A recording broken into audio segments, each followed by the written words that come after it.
de Deus. O Senhor esteja convosco. Ele está no meio de nós. Proclamação do Evangelho de Jesus Cristo segundo João. Glória a vós, Senhor. Naquele tempo, ao passar, Jesus viu um homem cego de nascença. Os discípulos perguntaram a Jesus: Mestre, quem pecou para que nascesse cego, ele ou seus pais? Jesus respondeu: Nem ele nem seus pais pecaram, mas isso serve para que as obras de Deus se manifestem nele. É necessário que nós realizemos as obras daquele que me enviou enquanto ainda é dia. Vem a noite, em que ninguém pode trabalhar. Enquanto estou no mundo, eu sou a luz do mundo.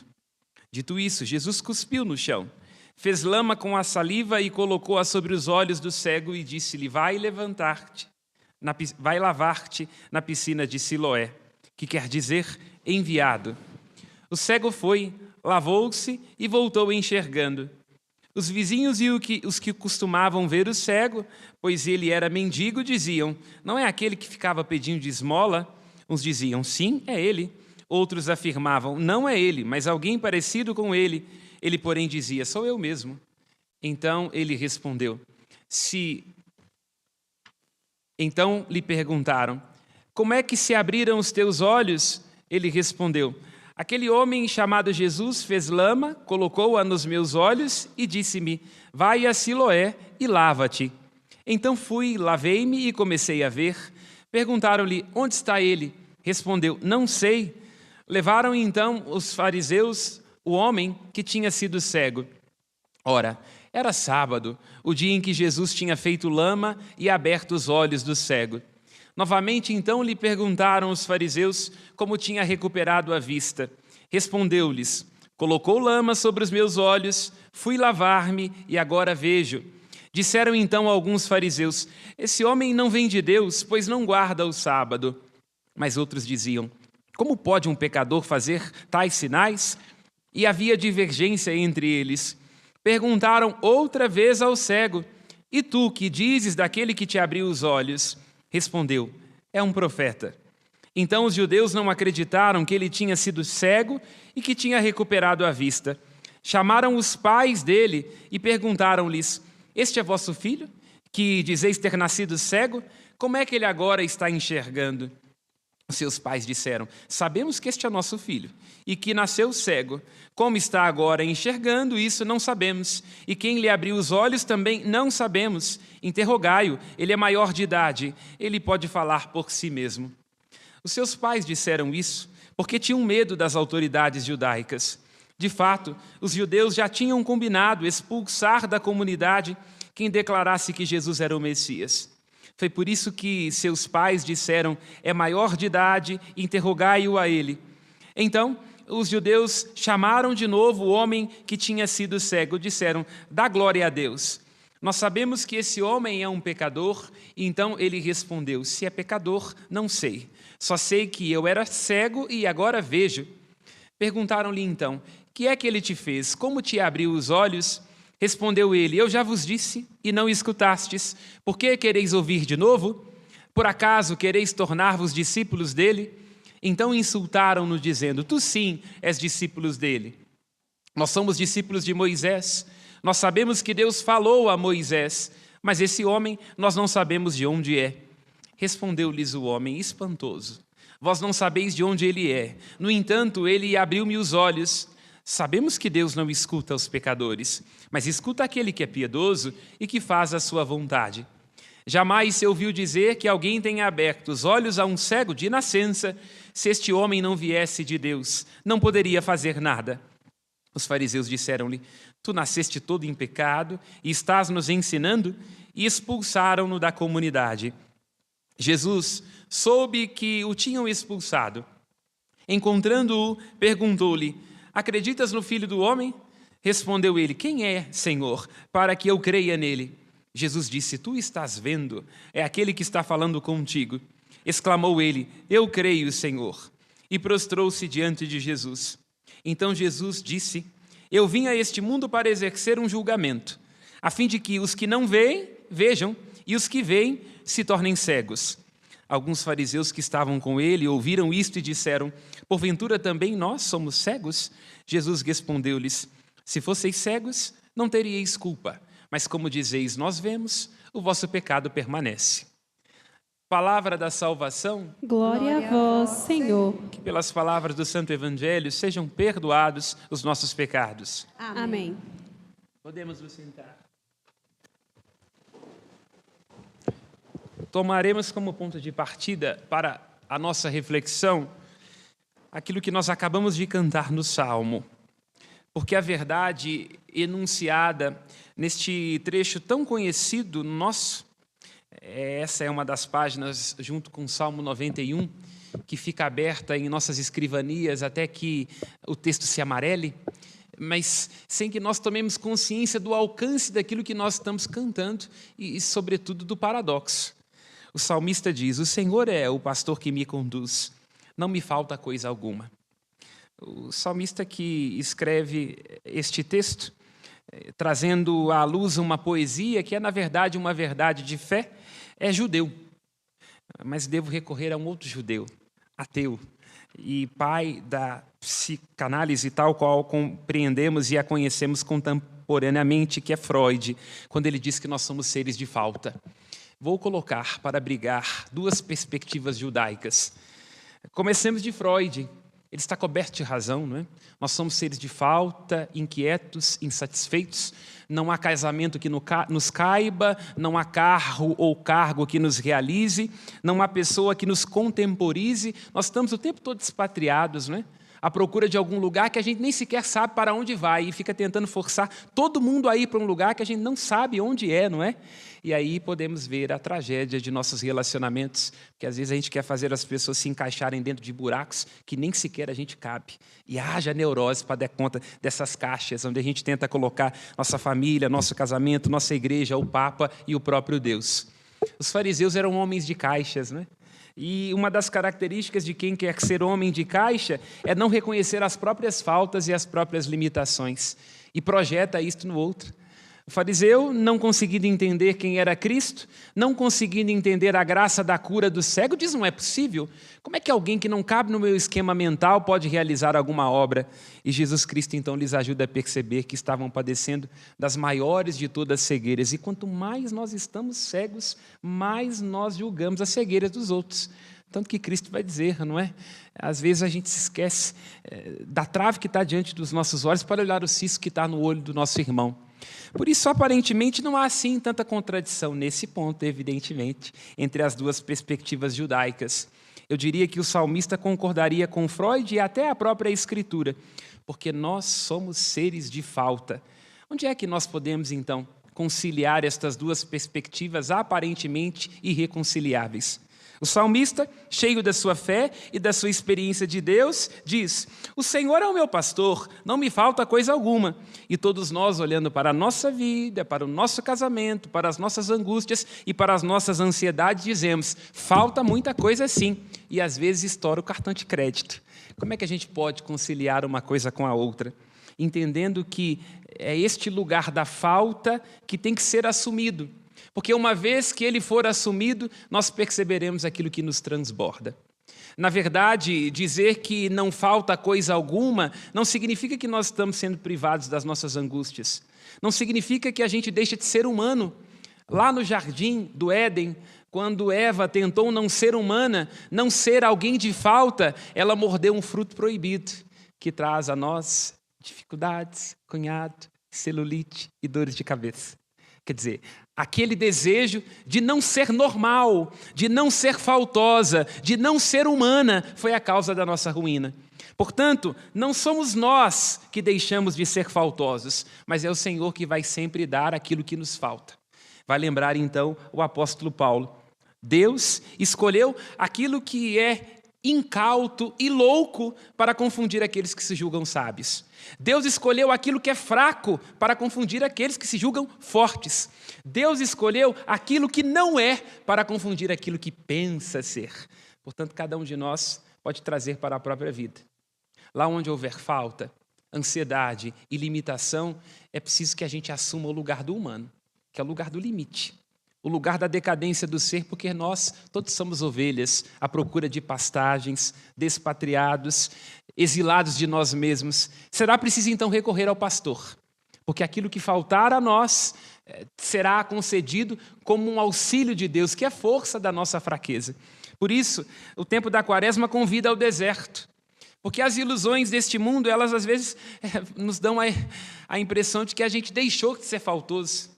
Não é assim, não é? Quando nós estamos perdidos de nós, quando estamos ansiosos, a gente quer comprar, quer adquirir, quer exibir, quer postar, quer convencer as pessoas de uma vida que não leva. E não só não resolve a própria falta, quanto o buraco aumenta, não é? Porque é assim que acontece conosco, né? O nosso olhar se repousa sobre alguma coisa que atiça a nossa fome, e ao atiçar a nossa fome nos devora. É assim, não, eu vou consumir tal coisa, porque assim deixarei de ser alguém faltoso. Estoura o cartão de crédito. Não, eu vou aqui deixar os meus filhos sempre dependentes do meu afeto. Eu, enquanto pai, enquanto mãe, dou todas as resoluções de que eles necessitam. Vai criar um adulto infantilizado. O buraco aumenta. Um abismo clama outro abismo, vai lembrar o Salmo 42. Temos que tomar cuidado com nossos abismos. Temos que tomar cuidado com esta ilusão de imaginar que comprar, de que possuir, de que exibir vai nos livrar das nossas faltas, porque não vai. É a respeito disso que diz a primeira leitura que nós acabamos de escutar. Samuel, meu xará, o profeta, o primeiro deles, inclusive, é chamado a ungir um rei para Israel. Ele faz aquilo que todos nós fazemos quando estamos cheios de nós, não é? Vamos à procura de quem corresponda às nossas expectativas, né? E não raro a gente se apaixona pelo nosso espelho, não é assim, não é verdade? Ah, eu amo, tem tudo a ver comigo. Você trouxe para sua casa, que tragédia, não é? É o que acontece com Samuel. Ele entra na casa de Jessé e vê o filho Eliabe, forte, robusto, e diz: se estamos procurando um rei, deve ser o filho mais velho. E olha aquilo que Deus diz para Samuel. Samuel, Samuel, não olhe para a aparência, nem para a sua grande estatura, porque eu o rejeitei. Não julgue segundo os critérios do homem. O homem vê as aparências, mas o Senhor olha o coração. O homem vê as aparências, mas o Senhor olha o coração. Temos que tomar muito cuidado, porque nós somos a sociedade da aparência. A sociedade da exibição, a sociedade do espetáculo. E, portanto, onde há aparência pode não haver espaço para a essência. Não é que a gente tem que ser contrário à beleza. A beleza é um dom da parte de Deus. E Dostoiévski diz: a beleza salvará o mundo. Só que a beleza tem que ter a ver com verdade e tem que ter a ver com bondade. Isso é tão profundo. Uma beleza que é para além da estética, da exibição, da pose e da aparência, que o grego não tem uma palavra diferente para dizer aquilo que é bom e aquilo que é belo. Se nós vamos ao grego, quando Jesus diz: eu sou o bom pastor, está lá, ego emi hokalos poimen. Eu sou o bom pastor, mas poderia ser traduzido também como belo. E aí entendemos em que medida o salmo a respeito do qual começamos a refletir se encontra com a primeira leitura. Nós somos falta, nós somos limitados, nós somos decadentes, nós nos esvaímos, né? Nossas decepções, nossos limites, a dor do envelhecimento, a gente sente que está se desfazendo. No momento que a gente sente que está se desfazendo, nós temos que nos agarrar àquele que vive para sempre, porque ele vai nos ajudar a perceber uma beleza que não é apenas exterioridade, que não é ilusória, que não passa, mas uma beleza que permanece porque é capaz da bondade e da verdade. É por isso que temos que nos aproximar deste pastor. E é muito curioso, porque Samuel escuta da parte de Deus: eu rejeitei Eliabe. Mas quando é Davi, depois de virem todos os irmãos de Jessé, se diz que Davi, que era pastor. Os pastores não são muito bem vistos na Escritura. É porque, inclusive, uma anedota, na Bíblia, o divórcio não era muito bem visto, a depender da perspectiva. Mas uma mulher tinha direito de separar do marido se ele fosse pastor, por 2 motivos, né? Quem já entrou num curral sabe por quê. E o outro motivo é porque, se ele é pastor, ele passa muito tempo fora de casa. Então, nunca dá para saber se ele está guardando a ovelha ou outra coisa. Fecha parênteses. Davi, pastor, portanto, uma profissão que não era assim muito bem vista. Dentre outros motivos também, porque pastor, às vezes, invade a cerca para aumentar a própria pastagem. Mas é este franzino, fino, ruivo, pastor, o último dos irmãos que Deus escolhe. Porque Deus escolhe aquilo que parece ser incauto para confundir quem se julga sábio. Porque Ele escolhe aquilo que é fraco para confundir quem se julga forte. Porque Ele escolhe aquilo que parece não ser para confundir aquilo que é. É isto. O Senhor Deus pousa o seu olhar sobre Davi e diz, é este. É preciso ir ao Salmo 131 para entender este amor que Deus diz sentir pelo povo. E o rei é em Israel o primeiro dos amados, não é? É isso que é um princípio, é isso que deve ser um rei, um magistrado. É aquele que, por sua vida, deve ajudar o povo a aproximar-se daquilo que é bom, daquilo que é belo, daquilo que é verdadeiro. Essa é a função de um líder, de um magistrado, de uma magistrada, de uma médica, de uma policial, de um padre. Quem está à frente tem que ser o exemplo. É por isso que o primeiro dos reis de todo Israel deve ser pastor. Porque ele terá, durante toda a vida, o desafio de traduzir na sua gestão, no seu governo, no seu cuidado, o amor imemorial de Deus. Deus é eterno, nos ama desde toda a eternidade, cuida de cada um de nós. O rei, então, como representante dele, deve, com suas leis e com sua administração, agir de tal modo que ele seja um instrumento do cuidado e do amor de Deus. Por isso, na perspectiva de Israel, o pastor é sempre o paradigma do rei. Quer dizer, o pastor é o modelo do rei. O que o rei tem que ser? Alguém que tem muitos bens? Alguém esplendoroso? Não. O rei tem que ser alguém que cuida, que cerca de carinho, que cerca de proteção, porque ele está em nome do grande e do verdadeiro pastor de Israel, que o constituiu e que o ungiu. E este amor, meus irmãos e minhas irmãs, não é romance. Porque Davi é um rei profundamente amado por Deus, porque era um homem que sabia onde estava o seu coração. O que quer dizer com isso? Nós que conhecemos a história da Escritura, ou que já vimos a novela lá da Record, né? Sabemos que... Aí eu dando ponto para a concorrência. Mas, enfim, nós que já vimos novela, ouvimos um texto bíblico, sabemos que Davi ele tinha um defeito complicado. Ele era mulherengo. Então, mas é interessante. Quando ele comete o adultério e manda matar Urias para ficar com Bersabé, porque ele vê ela tomando banho e fica louco. Natã vem até ele e conta uma história e disse, olha, um homem tinha um pasto inteiro, vários animais. E aí ele vê um outro que tinha uma única vaquinha que ajudava ele com o leite que ele precisava para sobreviver. Ele vai, pega aquela vaca para ele e desconsidera o pasto. Aí Natã fala, o que tem que fazer com um homem desse? Aí Davi fala assim, tem que matar um cara desse. Aí Natã fala, esse homem é você. Você tinha várias mulheres, escolheu aquela que era de Urias e ainda mandou matar. E aí Davi faz um movimento profundo de penitência e compõe o Salmo 50, não é? Reconhecendo o seu pecado, reconhecendo a sua nudez, reconhecendo a sua decadência e reconhecendo a sua falta. Quando nós estamos em falta, nós nos perdemos de nós. E a gente se busca de um jeito errado. Num relacionamento tóxico, numa traição, num excesso, estourando o cartão de crédito. Isso é muito sério. Para lembrar aquele trecho que gosto muito de Ariano Suassuna, quando morre a esposa do padeiro, que era uma mulher animadinha. No céu, os dois, depois da morte, se redimem, ela morre junto com o esposo, um único tiro, e ela é perguntada, por que você traiu seu marido? Ele disse, eu tinha um medo tão grande de perdê-lo, traí-lo todas as noites era uma chance de matá-lo aos pouquinhos. Ariano Suassuna é uma coisa muito interessante. O que ele quer dizer com isso? Se eu não me comunico com a minha falta, eu estou roubada de mim. Então, esta mulher certamente deve ter tido uma experiência de desamparo, talvez foi criada longe do pai, talvez um abandono para o qual ela não sabia dar nome e padecia disso. E aí isso desregulava a relação dela com o esposo. É isso que a leitura está nos ajudando a entender.